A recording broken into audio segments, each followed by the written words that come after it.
J'ai besoin d'un petit ami pour demain. La phrase tomba comme si quelqu'un avait ouvert une fenêtre invisible au milieu de la nuit.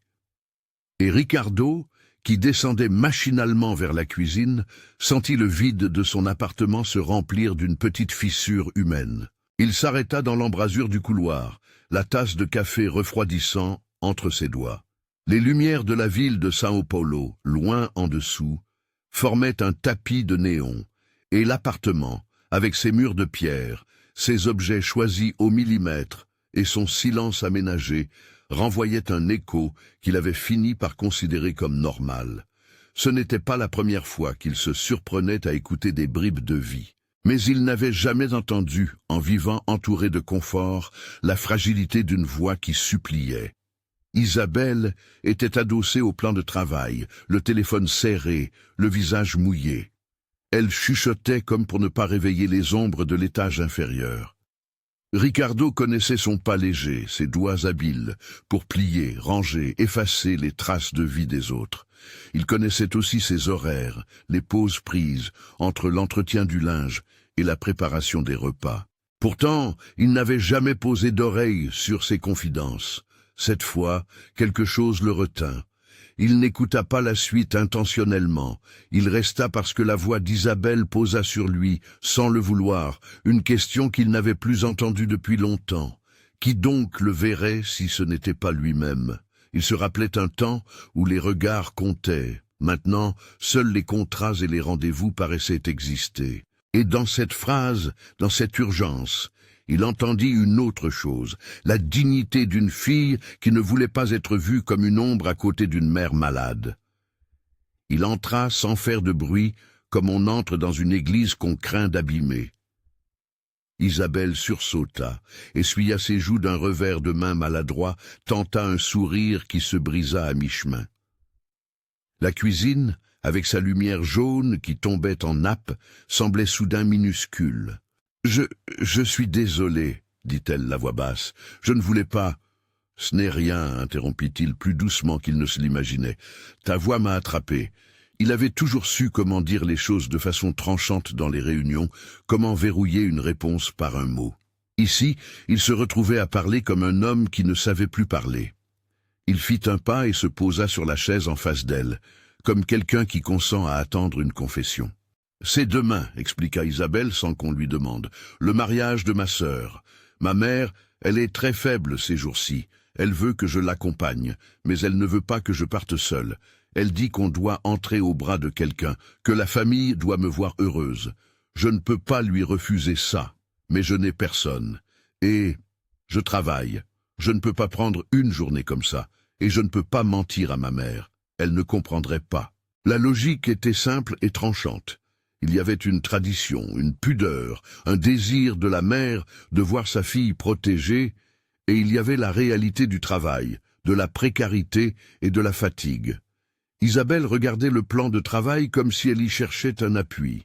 Ricardo regarda ses mains, la manière dont elles tremblaient en pliant une serviette, le pouce qui pressait une cicatrice discrète. Signal d'une vie qui n'avait pas choisi le luxe. Le monde de Ricardo était fait de chiffres, d'investissements, de salles de conseil où l'on parlait de risques et de stratégie. Il avait bâti des entreprises, appris à lire les courbes et à prévoir les courbes. Pourtant, il n'avait aucune piste pour interpréter ce qui se déroulait devant lui. La demande n'était pas une requête pour un service, c'était une quête de dignité. Et cette nuance changeait tout. Il resta silencieux un instant, mesurant les implications comme on pèse un geste.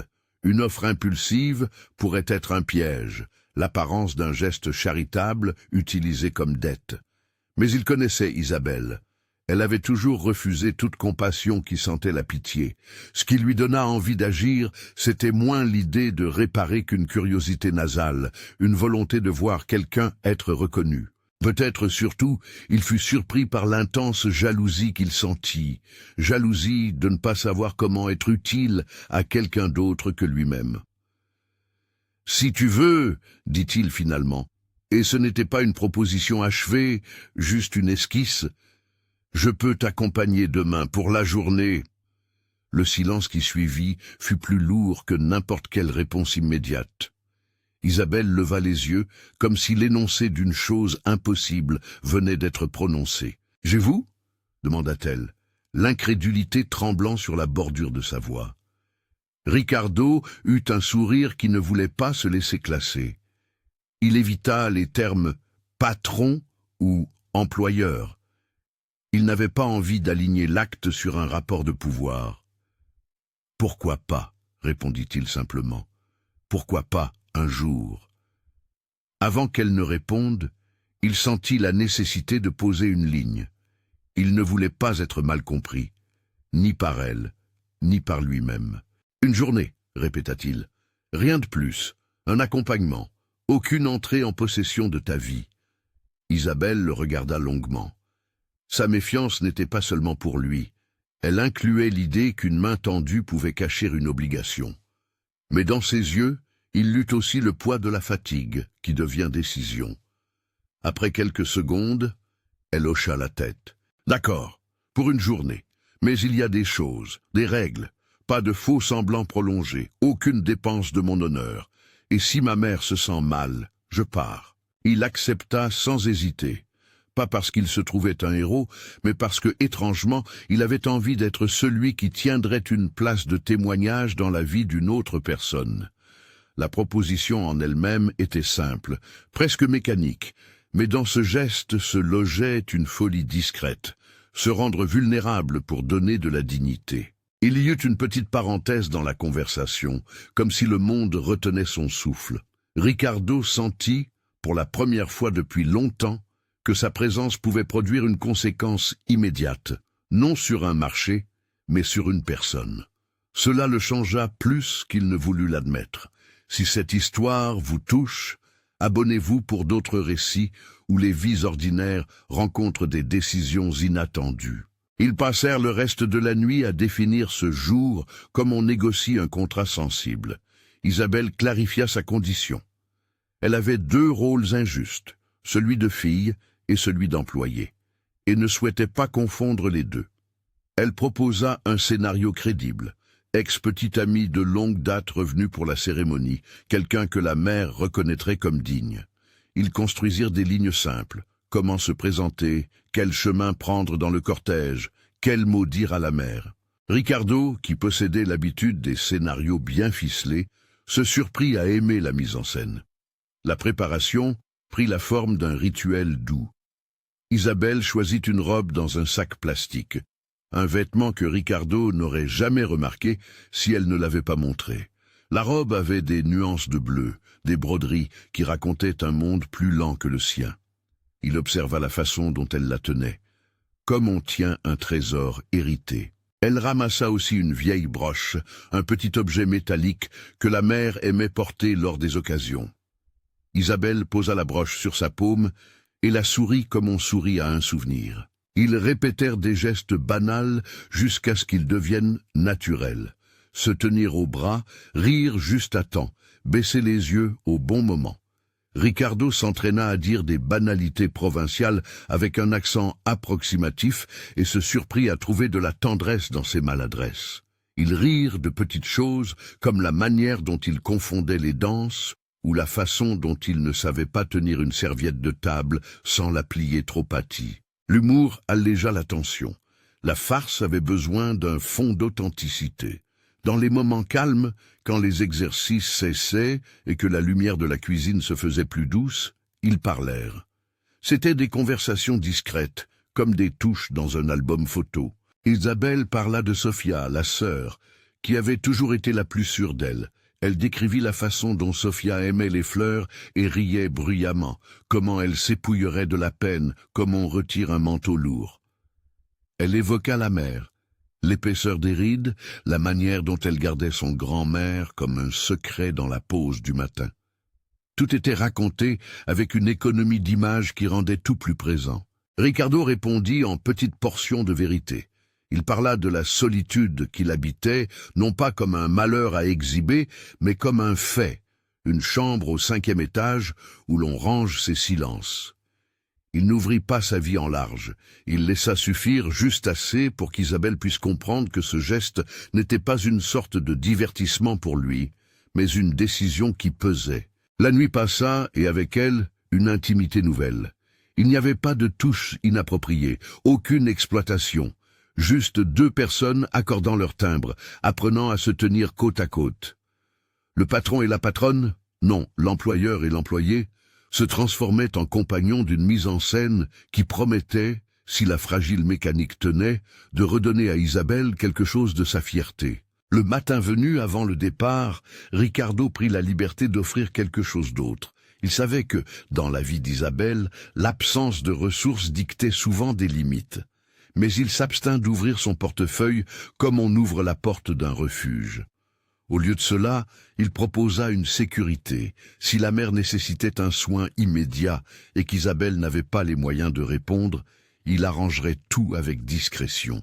Il le fit sans drame, comme quelqu'un qui règle une logistique, et Isabelle accepta avec une grâce qui ressemblait à une prière silencieuse. « Merci », dit-elle simplement. « Ce n'est pas pour l'argent, c'est pour que ma mère ne m'en veuille pas. » Ils prirent la route quand la ville était à moitié éveillée. La voiture, qui n'était pas une annonce mais un instrument, glissait hors de São Paulo, vers des horizons plus clairs.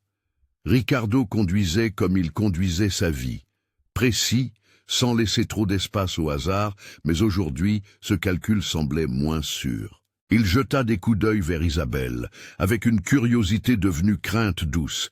Il se demandait comment la campagne allait l'accueillir, comment un homme fait de verre haut et de contrats serrés, ferait face au monde des cuisines ouvertes, des voix fortes et des baisers sans cérémonie. La route était un ruban, et la ville peu à peu se défaisait derrière eux.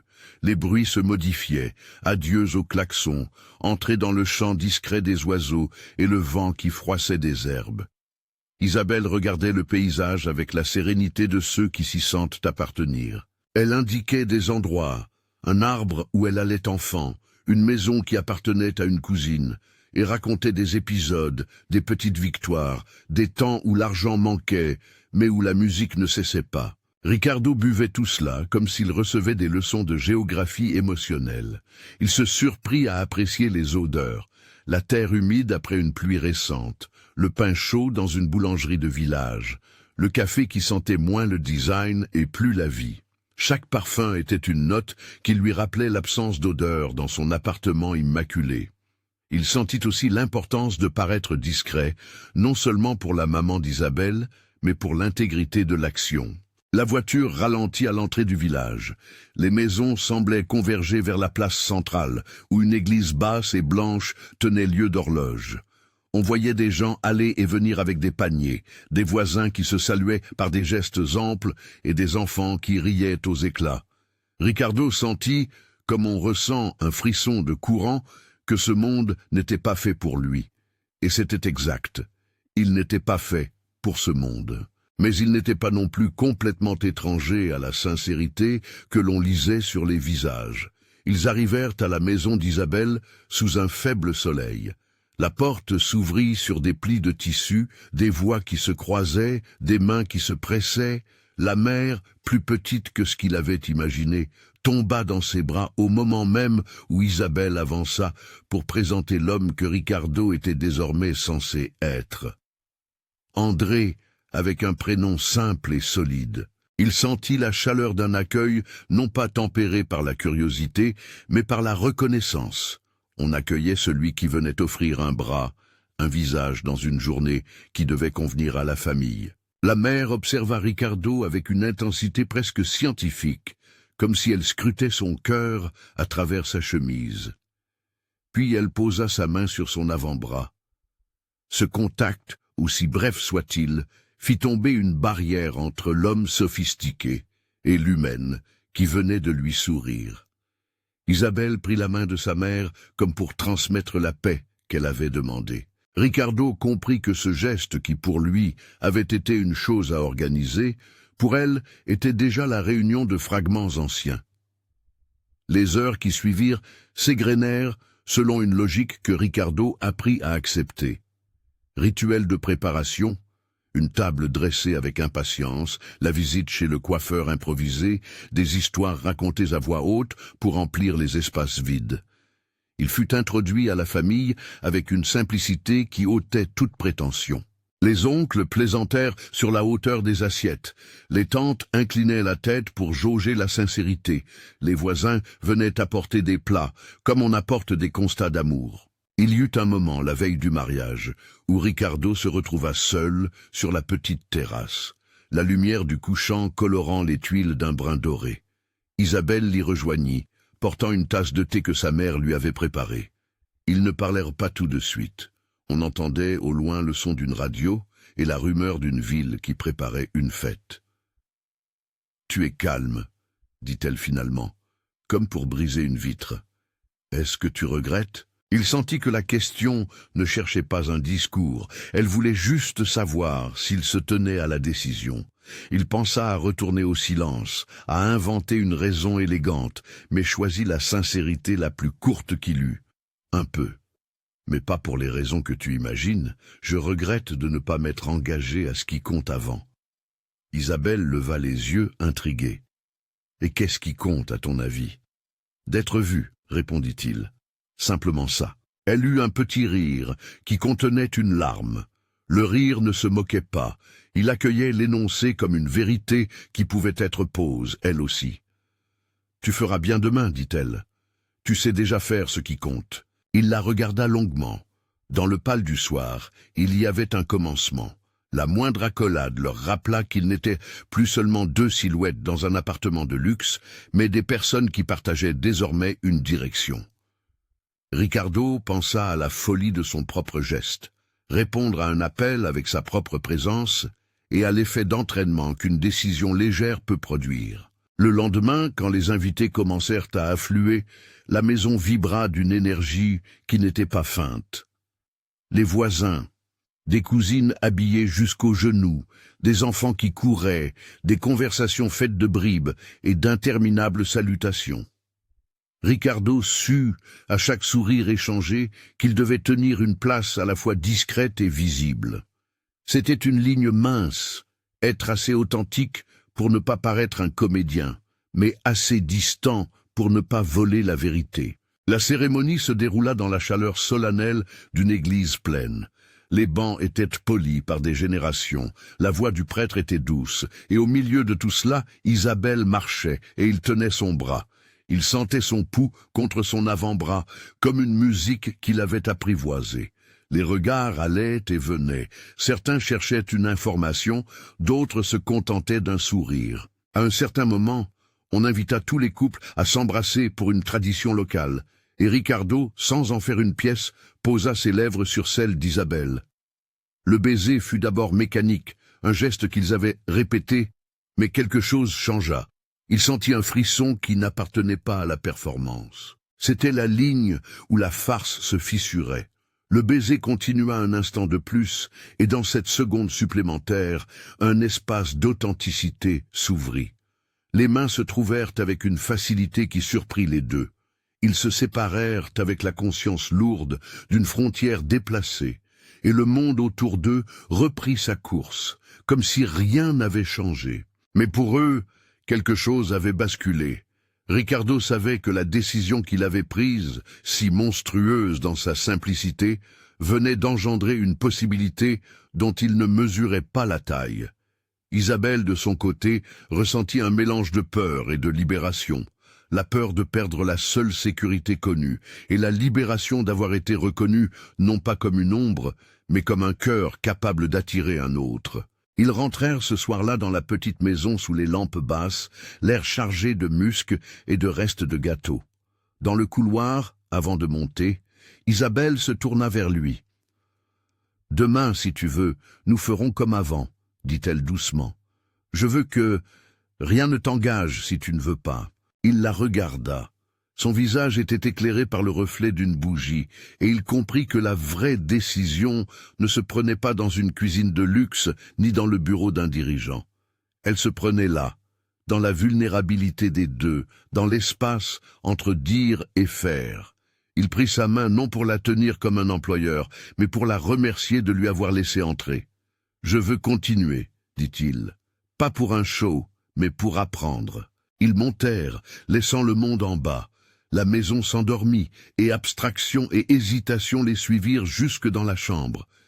Ricardo, seul pour un instant avant de dormir, pensa à la route qu'il avait menée là, à la phrase prononcée dans la nuit, aux petites tutelles qu'il avait laissées tomber, à l'idée qu'un homme pouvait changer de taille quand il le choisissait. Le lendemain matin, tandis que la lumière entrait par la fenêtre et peignait des liserés sur le plancher, il comprit que la décision de rester ou de partir ne se réglerait pas en un instant. Il y avait à l'horizon des épreuves qui n'avaient rien à voir avec le mariage. Les regards, les murmures, la reprise du train-train, la question du travail. Mais pour la première fois depuis des années, il avait en face de lui autre chose que son ombre. Il avait devant lui une femme qui avait demandé un petit ami pour demain, et un millionnaire qui, en dépit de ses règles, avait pris une décision folle. Le matin après le mariage, quand la maison se réveilla en silence et que l'air semblait porter encore l'odeur du gâteau et du café sucré, Isabelle resta un long moment à regarder la lumière glisser sur le plancher. Elle était assise près de la fenêtre, la broche posée sur ses genoux comme une promesse retrouvée. Ricardo, dans la chambre voisine, empaquetait doucement une petite pile de choses pour le voyage de retour. Une chemise qu'il avait portée la veille, un cahier où il avait griffonné des notes sans importance, 2 gobelets en carton vide. Ils avaient convenu, la veille au soir, de ne pas précipiter les décisions, de laisser la journée qui suivait décider de la suite. Mais cette journée avait déjà commencé à dicter des choix. Isabelle sentit l'étrangeté d'un temps qui lui appartenait soudain, ni tout à fait à elle, ni tout à fait à son employeur. Elle pensa à sa mère, à la façon dont elle lui avait serré la main sur le pas de la porte, comme si elle avait remis un héritage silencieux. Elle pensa aussi à Sofia, qui l'avait embrassée en riant, confiante et belle, puis lui avait murmuré un merci qui pesait plus qu'une reconnaissance. « Tu m'as permis de faire ça. Tu m'as donné la permission d'être heureuse. » Quand ils prirent la route, le paysage rural leur fit un accueil discret, comme si le monde n'avait pas changé, mais que leur place en son sein avait bougé. Le trajet fut éprouvant du côté des silences, non pas de ceux qu'on évite, mais de ceux où chacune des pensées cherche sa place. Ricardo conduisit presque mécaniquement, les mains serrées sur le volant, le regard fuyant vers l'autoroute qui avalait des kilomètres. « Tu veux rentrer droite chez toi ?» demanda-t-il, cassant le silence à la hauteur d'un panneau publicitaire. Isabelle hésita, puis secoua la tête. « Je préfère qu'on passe par la maison de ma tante. J'ai besoin de voir comment tout cela est resté. Et je voudrais que ma mère se rappelle que je suis revenu bien soutenu. » Ricardo acquiesça.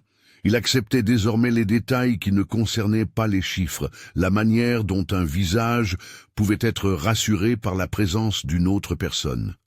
Il comprit que pour Isabelle, chaque geste public qu'ils avaient simulé avait eu le poids d'une réparation. Pour lui, c'était une étrange leçon sur ce que signifiait être vu. De retour à São Paulo, la ville les engloutit dans un rituel connu. Feu, immeuble, la silhouette des arbres alignés comme des témoins urbains. L'appartement, avec son ordre calculé, sembla plus petit qu'avant. Les objets qu'il avait disposés comme des balises de sécurité, tableaux, livres, une commode, paraissaient à Ricardo appartenir à un monde d'où les confessions nocturnes devraient être absentes. Pourtant, la présence d'Isabelle y révélait des trous et des coutures que rien n'avait jamais eu l'habitude d'ouvrir. Les jours qui suivirent furent une suite d'ajustements minuscules. Isabelle continua d'accomplir certaines tâches pour lui, en douceur, parce que c'était la normalité acceptée, et parce qu'elle aimait la manière dont certaines choses, petites et familières, lui donnaient une ossature. Mais elle portait désormais dans ses gestes une autre certitude. Elle n'était plus seulement la femme qu'on attendait à la maison. Elle était celle qui avait demandé un petit ami pour demain, et qui, après l'avoir eu, devait décider de sa suite. Le premier cran de tension arrivait sans dramatisme. Ricardo reçut, quelques jours après leur retour, une invitation pour un gala d'entreprise, une soirée où l'on célébrait un partenariat que lui-même avait mené. Ce genre d'événement signifiait lumière, objectif clignotant, sourires étudiés. Il hésita vaguement, puis pensa que présenter Isabelle à ce milieu, en tant que partenaire, pourrait être une manière de la placer au centre qu'elle méritait. Il crut, avec une naïveté entretenue par son empressement à réparer, qu'il suffirait de l'inviter et de la laisser être. Il lui en parla une après-midi où le soleil tombait bas derrière les immeubles, faisant des raies d'or sur le parquet. « Il y aura beaucoup de monde, dit-il. Ce serait bien que tu viennes avec moi. » Isabelle le regarda. Elle n'était pas hostile à l'idée. Elle avait déjà accepté d'être la comparse d'un jour. Mais il y avait une autre question, plus profonde. Jusqu'où souhaitait-elle mêler son intimité à ce milieu qui ne comprenait rien de ses chemins?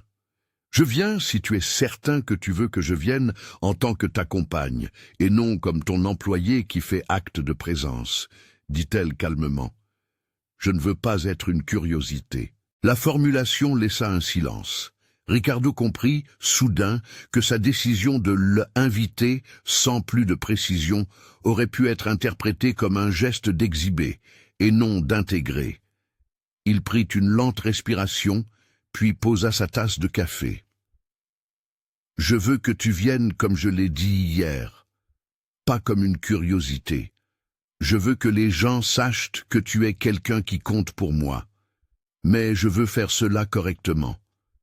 Si tu veux, on préparera ensemble une manière de le présenter. » Isabelle sentit un réchauffement au creux de la poitrine. Elle accepta, et ils commencèrent à échafauder un scénario différent de celui du mariage. Non une mise en scène, mais une vérité organisée pour le premier contact avec ce monde exigeant.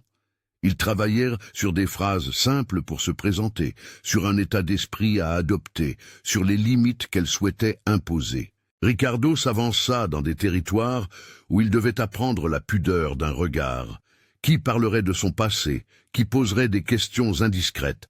Quels sujets éviter? La préparation fut pour eux une école de langage relationnel. La soirée arriva. Isabelle porta une robe qu'elle avait choisie avec soin, sobre, élégante, sans être ostentatoire, avec la broche roulée au revers comme une constante. Ricardo la regarda, pour la première fois en public, comme si elle était un trésor à découvrir au milieu d'une salle. Ils entrèrent côte à côte. Les lumières, les discours, les applaudissements les enveloppèrent comme une atmosphère feutrée. Tout se passa d'abord comme ils l'avaient prévu. Ils furent présentés comme partenaires, non mariés, non fiancés, simplement des personnes liées par une confiance. Certains hochements de tête furent authentiques, d'autres superficiels. Ricardo se sentit rassuré. Il avait l'impression que la façon dont il avait organisé leur entrée avait limité les regards déplacés. Puis, au milieu de la soirée, un de ses anciens amis, un homme nommé Marco, s'approcha en riant. Marco connaissait Ricardo depuis les jours où il signait des traités plus que des contrats. Il aimait jouer le rôle du compagnon de soirée. Il salua Isabelle avec une politesse qui n'avait rien de violent, mais portait la molécule du jugement. « Alors c'est elle, la femme qui a su le faire sortir du bureau ?» dit Marco d'une voix qui se voulait légère. La phrase, même dite en plaisanterie, eut le poids d'une lame fine. Isabelle sentit une montée de rouge sur ses joues. Elle sut que, dans cette formule, on la réduisait à une fonction, celle qui tenait un homme. Elle osa un sourire mesuré. « Je suis Isabelle, répondit-elle, enchantée. » Marco rit et se tourna vers Ricardo, comme pour chercher une confirmation. « T'as décidé de l'adopter, alors ?» Ricardo sentit la colère monter, non pas pour sa personne, mais pour l'image que l'on renvoyait d'Isabelle. Il prit une inspiration qui se voulait placide. « Isabelle n'est pas une acquisition, » dit-il avec fermeté. « C'est une personne que je respecte. » La défense, bien que simple, avait l'effet d'une onde. Marco s'écarta, prit de court, et le reste de la soirée continua, mais la phrase avait laissé un fil tendu. Isabelle se sentit à la fois soutenue et mise en lumière. Plus tard, dans la voiture, alors que les réverbères déroulaient des bandes jaunes, elle rompit le silence. « Ce n'était pas rien, dit-elle doucement. Ce qu'il a dit. »« Je sais, répondit-il. Je n'aurais pas dû laisser ça passer sans rien dire. »« Ce n'est pas toi qu'il touchait, corrigea-t-elle. Ce qu'il insinuait, c'était que ma place change parce que je suis avec toi, comme si mon honneur dépendait de ton nom. Elle fixait la ligne du boulevard qui glissait. Ricardo sentit un vide familier, celui où ses actions prenaient l'ampleur d'un marché et non d'une personnalité. « Tu as raison, dit-il, et je suis désolé. J'aimerais que les choses ne soient pas comme ça. » Moi aussi, dit-elle, mais il faut qu'on soit clair, sinon je resterai celle qui subit des commentaires, même si toi tu le dis autrement. Leurs regards se croisèrent. Pour la première fois, il y eut un vrai exemple de ce qu'était l'égalité. Non un égalitarisme naïf, mais une écoute qui permet à l'autre d'exprimer sa blessure sans être recadré. Ricardo comprit qu'aimer ne suffisait pas. Il fallait encore apprendre à agir pour contester les représentations sociales. Les semaines suivantes furent un travail patient de transformation. Isabelle annonça, avec une détermination que personne n'avait encore remarquée, qu'elle souhaitait cesser d'être employée à plein temps. Elle avait pensé longuement à conserver le poste pour la sécurité qu'il offrait, mais l'expérience du mariage, la manière dont sa famille l'avait vue, et la façon dont elle commençait à percevoir sa propre valeur avait produit un besoin de réassortir sa trajectoire. La conversation où elle en informa Ricardo fut claire et sans ambiguïté. Ils s'assirent à la table, face au miroir qui renvoyait la ville en mosaïque, et elle parla de projets, suivre un cours du soir pour développer ses compétences administratives, changer de rythme pour avoir du temps pour sa famille, trouver une activité qui la rendrait autonome. « Cela a une conséquence financière, » dit-elle en posant sa main sur la sienne. « Je veux que tu comprennes que ce n'est pas une requête pour rester dans ta vie à cause de l'argent. Je veux mon autonomie. » Ricardo l'écouta. Il avait pensé plutôt lui offrir sans discussion du soutien financier comme un palliatif. Mais les mots d'Isabelle firent tomber toute forme de pitié. Il proposa plutôt un accompagnement contractuel et temporaire. Une aide pour payer un cours, un temps de transition financière, mais organisé, formalisé, avec respect et sans imposition. « Je peux t'offrir une bourse provisoire pour que tu fasses ce que tu veux, dit-il, et je veux que ce soit écrit, si tu le veux. Pas comme une dette, mais comme un soutien. Tu l'utiliseras comme tu l'entendras. » Isabelle inspecta la pièce, comme si les murs pouvaient donner un signe. Puis elle posa sa main sur la sienne, et son visage s'adoucit. « D'accord. Mais je veux aussi que tu comprennes une chose. Je n'accepterai pas d'être remercié tous les matins pour ce que je suis. Si tu m'aides, ce sera parce que nous sommes partenaires, pas parce que tu me sauves. » Ricardo hocha la tête. Sa main serra la sienne avec une force qui voulait montrer la sincérité de son engagement. La formalisation de leur accord fut moins d'une signature que d'un rituel de maturité. Ils rédigèrent un arrangement simple, sans avocat pompeux. Il y eut des chiffres, mais aussi des clauses de respect et de confidentialité. Support pour les cours, contribution aux frais médicaux éventuels de la mère, temps libre garanti pour qu'elle puisse s'occuper de sa famille et un délai d'1 an pour réévaluer la situation. Ce mélange d'éléments pratiques et humains leur permit de poser une frontière qui protégeait la dignité d'Isabelle et la transparence des intentions de Ricardo. Pendant les mois suivants, la vie prit le cap d'une lente réinvention. Isabelle commença un cours du soir en gestion administrative. Ses premiers pas dans la salle de classe furent timides. Elle était la seule issue d'un monde rural et d'un travail domestique. Ses camarades avaient des rythmes différents. Mais elle trouva, surpris peut-être même pour elle, un plaisir à apprendre à classer des dossiers, à comprendre des codes, à lire des formulaires. Chaque cahier rempli la rassurait. Elle avait l'air d'une personne qui construisait des possibilités, pas seulement qui acceptait un secours. Ricardo, de son côté, découvrit d'autres failles dans son apprentissage. Il apprit à cuisiner de petites choses à la maison, pas pour remplacer Isabelle, mais pour partager la normalité des repas. Il prit des après-midi pour venir la chercher au cours, non pas pour la dédommager ni pour la dominer, mais pour être simplement présent. Son entourage observa ses gestes comme on note des changements de tendance. Une photographie différente d'un homme qui, jusqu'ici, avait été l'image du contrôle. Il y eut des nuits plus difficiles, des jalousies, des doutes. Un soir, après une discussion enflammée avec une amie de longue date qui ne comprenait pas son choix, Ricardo revint tard, chargé d'inquiétude. L'ami avait parlé de lui comme d'un homme qui se perdait. Cela fit monter chez lui une peur vieille comme l'adolescence, celle de perdre une stature qu'il avait mise en place pour se protéger. Il se retrouva devant la porte sans oser entrer. Isabelle l'attendait. Elle savait, par l'habitude d'être attentive aux signes, qu'il porte des orages. Elle ouvrit la porte, le laissa entrer, le fit s'asseoir. « Parle-moi de ce que tu as entendu, » dit-elle. Non pas comme une juge, mais comme une alliée. Il parla sans détour, des mots que l'on avait prononcés, de la crainte d'être ridiculisé, de perdre sa place dans la société qu'il connaissait si bien. Il avoua aussi, timidement, combien il craignait que son geste d'hier n'ait été qu'un caprice qu'il fallait maintenant justifier. Isabelle le regarda et au lieu de répondre avec un sermon, elle posa sa main sur la sienne. « Tu as choisi d'agir, ce n'est pas un caprice. Mais si tu veux que cela dure, il faudra que tu supportes l'inconfort, dit-elle. Les gens critiquent ce qu'ils comprennent mal. Ils préféreront toujours la version simple. » La discussion qui suivit ne fut pas spectaculaire. C'était plutôt un ajustement de cordes entre deux personnes qui apprenaient à mesurer leur peur. Ils parlèrent de limites, d'exposition publique, de la manière de gérer les commentaires. Ils acceptèrent un principe. Quand l'un se sentait attaqué, l'autre écouterait d'abord, puis interviendrait si nécessaire.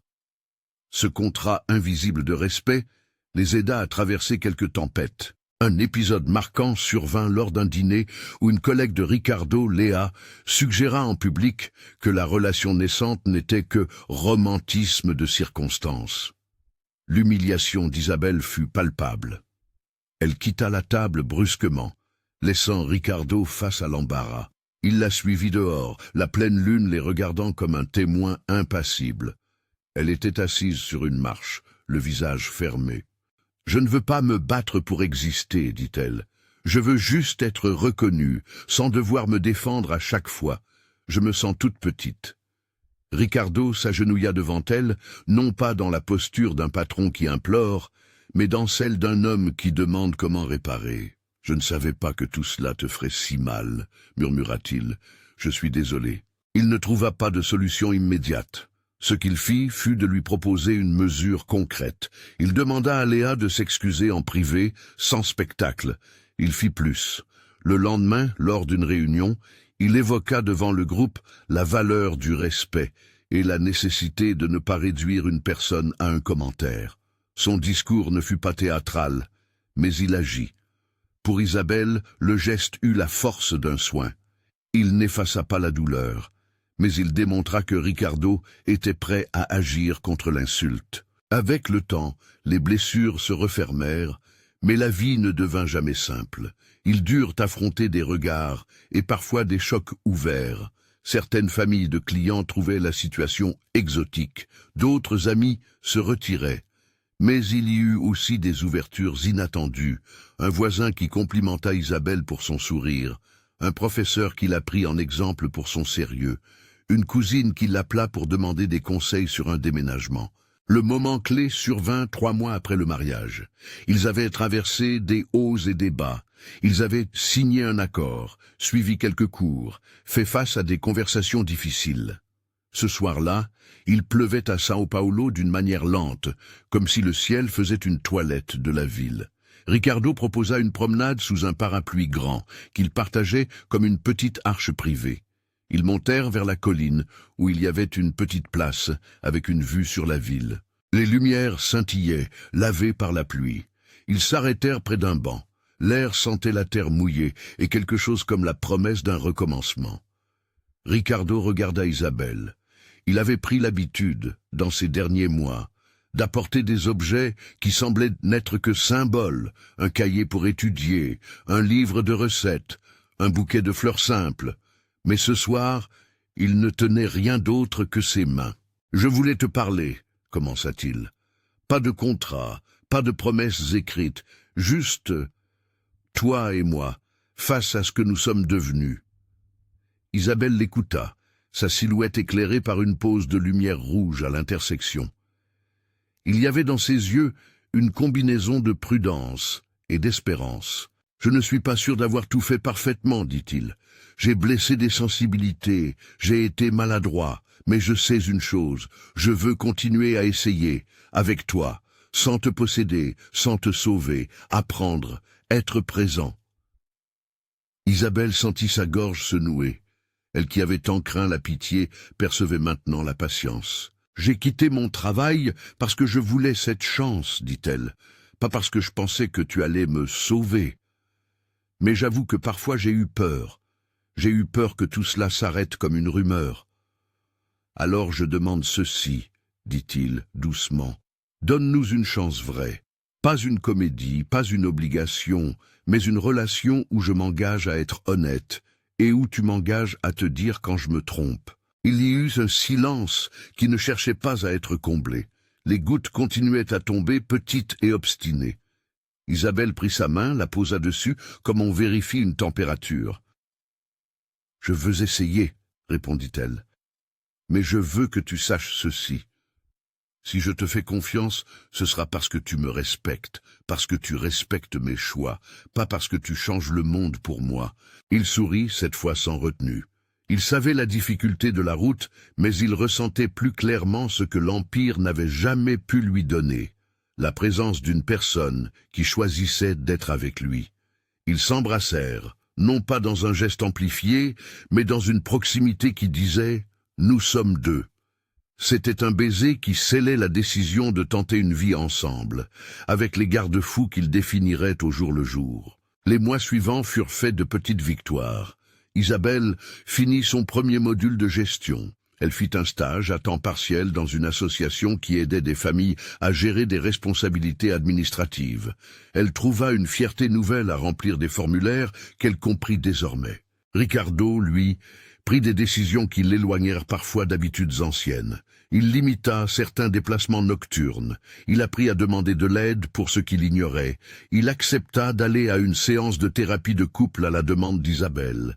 Non pas comme preuve d'un mal, mais comme d'un soin préventif. Un dimanche, Ricardo décida d'inviter la mère d'Isabelle à dîner. Il voulait qu'elle voie la continuité de l'engagement, et il se préparait à être simple, sans grand discours.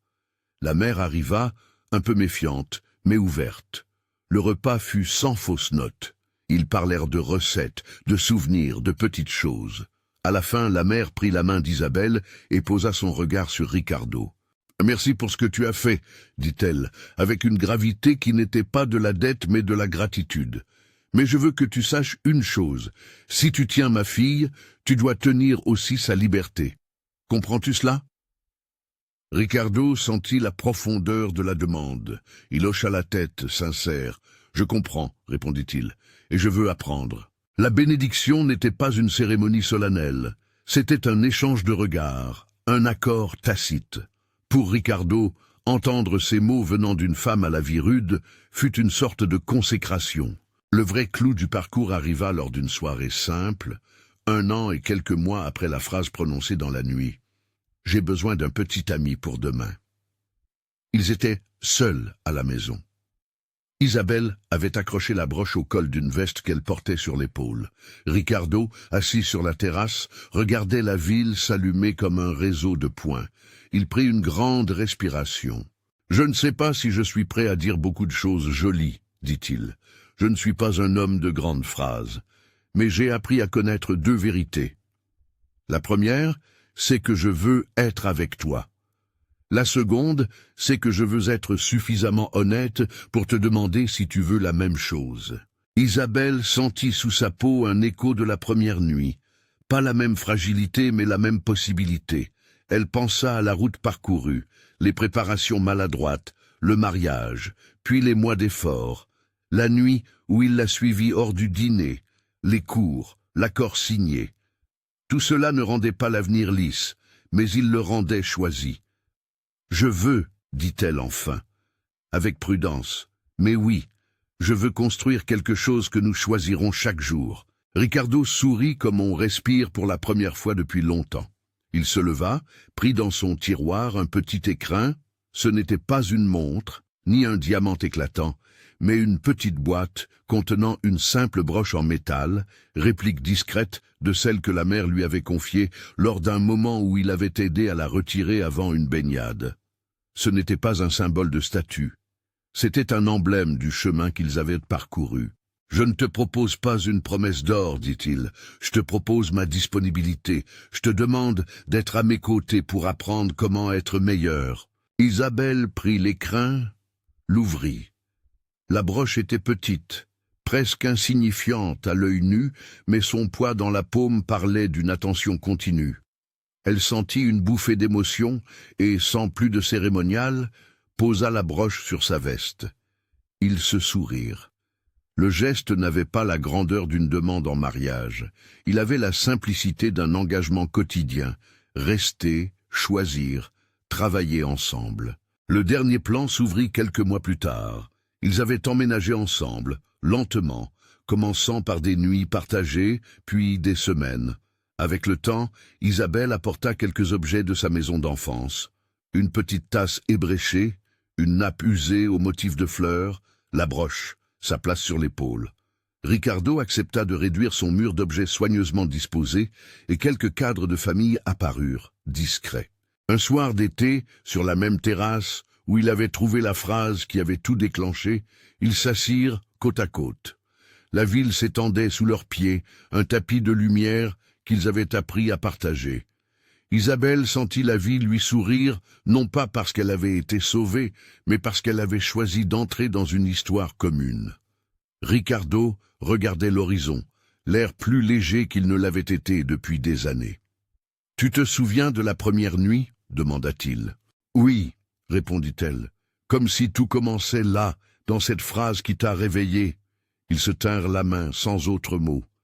La caméra invisible de la mémoire s'attardait sur un détail, la broche qui reflétait une lumière minuscule, comme si elle renvoyait, en un point concentré, toutes les petites réparations du chemin parcouru. La dignité retrouvée d'Isabelle, la vulnérabilité assumée de Ricardo, la confrontation au regard et le travail quotidien pour changer un peu la manière dont on se tient dans le monde, tout cela formait désormais le tissu d'une vie. Ce que l'histoire laissait comme enseignement n'était pas une morale spectaculaire, mais une évidence simple, la compassion qui ne dépossède pas, l'amour qui n'étouffe pas, et le courage de transformer un geste improvisé en quelque chose de durable. Ils avaient choisi de marcher ensemble, non pas sur une ligne droite, mais avec la conscience que chaque jour demanderait un effort pour être respectueux, attentif, égal. Si ce récit vous a touché et que vous souhaitez lire d'autres histoires où les vies ordinaires rencontrent des décisions inattendues, partagez votre impression dans les commentaires et envoyez cette histoire à quelqu'un qui a besoin d'entendre qu'un geste peut parfois ouvrir une route.